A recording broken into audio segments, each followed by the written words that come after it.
5 foods you should eat more of when you're starting carnivore.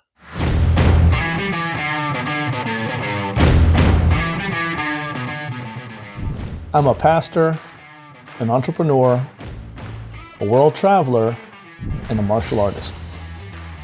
But most importantly, I'm a devoted husband and dad with an amazing family.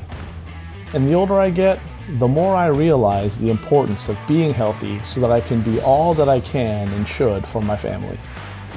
I haven't always been healthy though. In fact, I've struggled with my weight for a lot of my life. But in recent years, I found some great success in my weight loss and fitness journey living a lower carbohydrate lifestyle, particularly that of the keto and carnivore variety. Follow me on my journey as I continue to explore and share the benefits of living the low-carb lifestyle. So if I could go back and start the carnivore diet all over again, there are pretty much 5 foods that I would eat a lot more of. Because when most beginners struggle on carnivore, it's usually not because they're eating the wrong foods. Interestingly enough, it's because they're not eating enough of the right ones. And that often can lead to things like low energy, constant cravings, poor adaptation, and ultimately feeling like carnivore isn't working. And so today I'm sharing the 5 foods that I wish I had prioritized more when I first started carnivore so that you can avoid some of the mistakes that slow people down.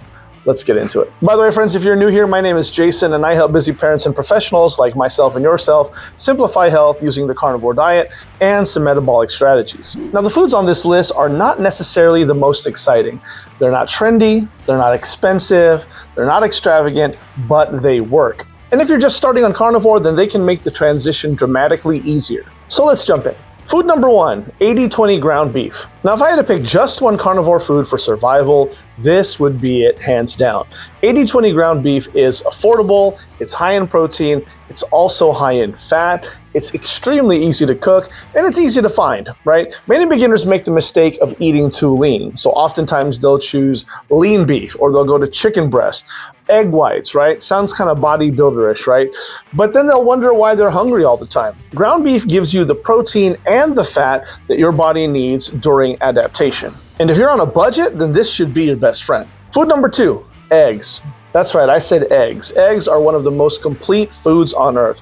I regard them as a superfood. They're packed with protein, they're packed with healthy fats, they're packed with choline, they're packed with vitamins, as well as minerals, and they're incredibly versatile. Just think about it. You can fry them, you can scramble them, you can add them to your ground beef, you can have them along with your steak, and you can use them as a quick meal. When I see beginners struggling, they're often trying to make carnivore more complicated than it needs to be. Eggs simplify everything. Food number 3, butter. Now this one surprises a lot of people. Many carnivore beginners are unknowingly under-eating fat. And when fat intake is too low, people often experience fatigue, hunger, cravings, and poor energy. Butter is an easy way to increase dietary fat.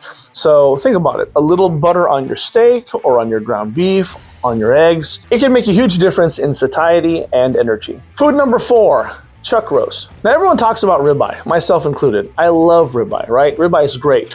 But if you're looking for value, don't discount chuck roast, right? Chuck roast deserves a lot more attention than it gets.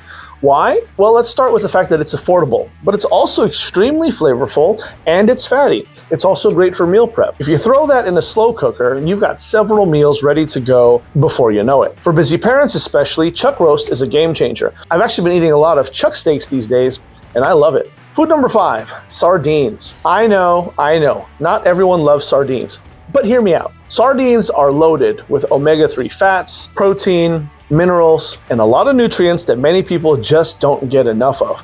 And they're one of the most affordable, nutrient-dense foods that you can buy out there today. So if you can learn to enjoy them, they're a tremendous addition to a carnivore diet. Let's talk about the biggest beginner mistakes. If you notice something here, none of these foods are fancy. None of them would qualify as exotic meats, right? They're not expensive supplements, nor do they come with complicated protocols. The biggest mistake that beginners make is chasing complexity. Meanwhile, the most successful carnivore eaters, they're often thriving on things just like we talked about here: ground beef, eggs, butter, chuck roast, and sardines. And they're doing so day after day. So then what's the real secret to success in all this? Well, it depends how you quantify it, but ultimately success on carnivore, it's not about finding magical foods. It's more about consistently eating the foods that treat you the best. And I'm talking about foods that nourish you, that satisfy you, but they also support you during the adaptation phase. And obviously they have to fit your budget as well. And these 5 foods do exactly that. So if you're just starting carnivore, please do not overcomplicate it. Build your diet around a few simple foods. You want to master the basics, as it were, and you want to let consistency do the heavy lifting. Because often the foods that produce the best results, they are the foods that nobody is talking about. All right, my friends, listen, hopefully this was helpful to you. If it was, make sure that you like, comment, share, but hit the subscribe button and the notification bell so you don't miss out on any more hot new carnivore content that I got coming down the pipe just for you. And let me know down below which of these foods is your carnivore staple. This is Jason Ligo with The Low Carb Lifestyle. I'll see you in the next video. Take care.